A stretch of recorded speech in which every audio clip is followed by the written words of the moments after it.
In 1932, the Australian military declared war, not on a foreign nation, but on emus.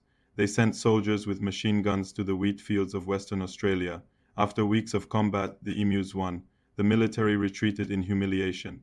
This isn't a joke. This is Australian history. For 2 centuries, this continent has been shaped not by human ambition, but by creatures Australians couldn't control. Rabbits forced the construction of a 3,256-kilometer fence, the longest in the world. Mice caused a prison to evacuate. Fire ants cost $390 billion. Camels, toads, cats, each one has rewritten the rules. This is the controversial truth nobody wants to admit. Australia's darkest decisions weren't made by humans in control. They were made by humans desperately trying to survive what they'd unleashed. Christmas Day, 1859, Thomas Austin, a wealthy landowner in Victoria, makes a decision that will change the continent forever. He releases 24 wild rabbits onto his property for hunting sport. The introduction of a few rabbits, he declares, could do little harm. Within 10 years, those 24 rabbits multiply into millions. Within 30 years, they reach the opposite side of the continent 1300 miles away. The fastest mammal expansion in recorded history. By the 1880s, Australia faces ecological collapse. Rabbits consume everything. Crops disappear overnight. Native vegetation vanishes. Sheep starve because the rabbits eat all the grass. The soil itself erodes from their burrowing. Farmers try everything: poison, traps, dynamiting warrens. Professional rabbiters kill thousands daily. It makes no difference. For every rabbit killed, 10 more appear. In 1887, the New South Wales government offers $2,500 equivalent to $3.9 million today for any method to exterminate them. Nobody can claim the prize, so Australia does something extraordinary, something desperate. In 1901, construction begins on a fence, not a farm fence, a continental barrier. The State Barrier Fence, originally called the Rabbit-Proof Fence, will stretch 1834 kilometers from the south coast to the northwest, longer than the distance from New York to Miami. The project costs $250 per kilometer for $200 per kilometer in today's money. It takes 6 years, 120 workers, 350 camels, and 210 horses. When completed in 1907, it's the longest unbroken fence in the world. But here's the devastating truth. By the time construction finishes, rabbits are already on the western side. The fence is obsolete before completion, so they build fence number 2, then fence number 3, over 3,256 kilometers of fencing crisscrossing the continent. The rabbits ignore them all. By 1950, Australia is losing. The rabbit population hits 600 million, 30 rabbits for every Australian. The government makes a final, desperate decision: biological warfare. They release myxomatosis, a virus that kills rabbits. Within 6 months, 90% of rabbits die. Success. Finally, except evolution doesn't stop. Within decades, resistance develops. By 1991, the population rebounds to 200,300 million. Today, those fences still stand, but they're not keeping out rabbits anymore. They're keeping out dingoes, foxes, emus, kangaroos. Australia spent a century building infrastructure to fight an enemy that won anyway. November 1932, Western Australia's wheat farmers face disaster.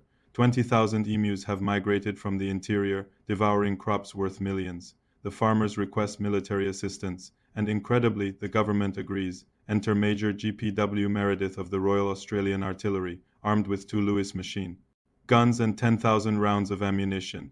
The Great Emu War begins. It's a catastrophe.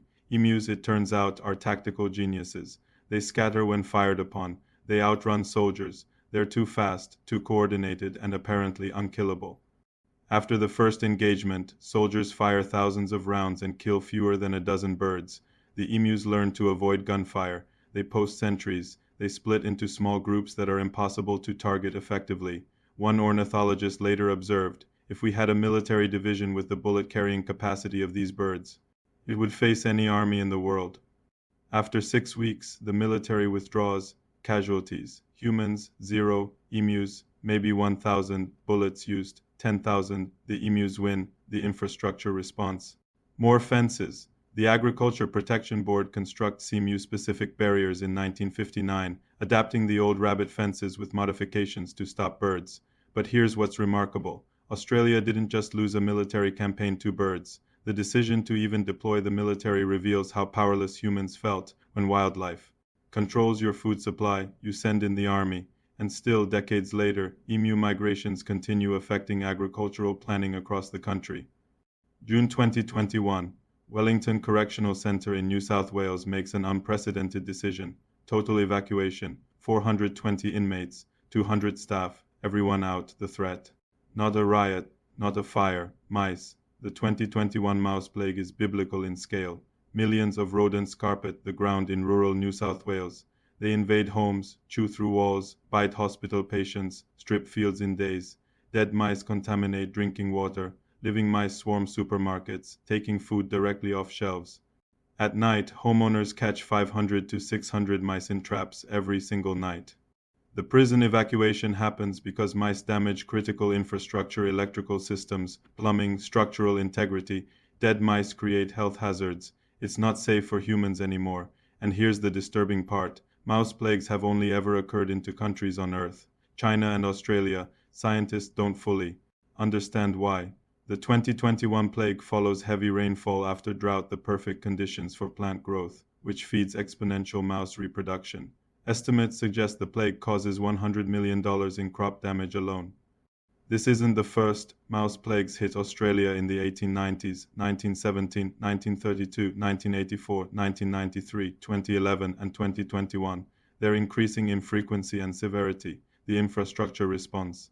Limited. Unlike rabbits, you can't fence out mice. Unlike emus, you can't scare them away. Poison causes environmental damage.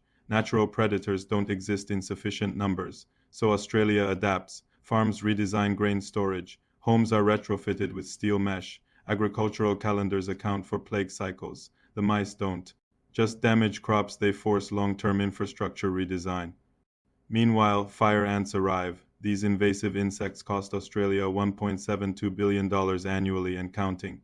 In January 2024, during Queensland floods, fire ants form living rafts to survive floating masses of stinging insects that outlive native species. The controversial reality: climate change hasn't just created more disasters, it's created more resilient pests that adapt faster than human infrastructure. Let's talk about the real cost. Since European settlement, invasive species have cost Australia $390 billion over 6 decades, $25 billion per year and growing. That's more than Australia spends annually on defense. 79 Australian species have gone extinct due to invasive animals and plants. More are critically endangered. The damage from invasive species exceeds habitat destruction and climate change combined. And here is the darkest part. Almost every invasive species was introduced intentionally by humans who thought they were in control. Cane toads.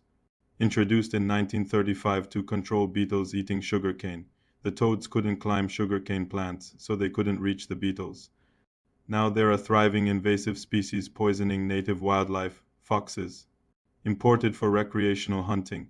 Now they're devastating native bird populations, costing millions in control programs. Feral cats.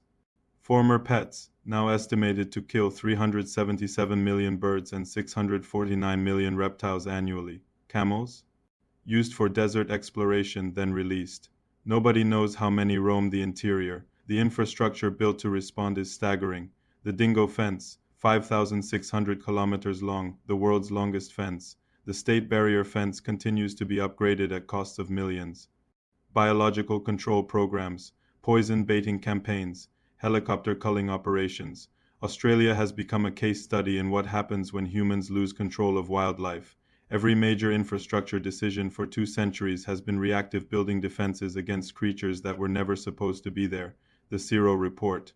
Fighting plagues and predators warns that without urgent action, more unique Australian species will disappear by 2050. The problem isn't stabilizing, it's accelerating. For 200 years, we've told the story of Australia as human triumph. European settlement, agricultural expansion, infrastructure development, progress. But flip the lens. Look at what actually shaped those decisions. Rabbits dictated where fences were built, 3 to 6 kilometers of them. Emus forced military deployment and agricultural redesign. Mice evacuated a prison. Fire ants cost billions. Cane toads poisoned ecosystems. Humans weren't in control, they were reacting. Every fence, every poison program, every failed military campaign tells the same story. Wildlife shaped Australia's darkest historical decisions by forcing humans to acknowledge they unleashed forces they couldn't stop. Thomas Austin released 24 rabbits for sport. The infrastructure response cost billions and failed. That's the controversial truth. The creatures won. They're still winning. And the question Australia faces now: what happens when climate change makes them even stronger?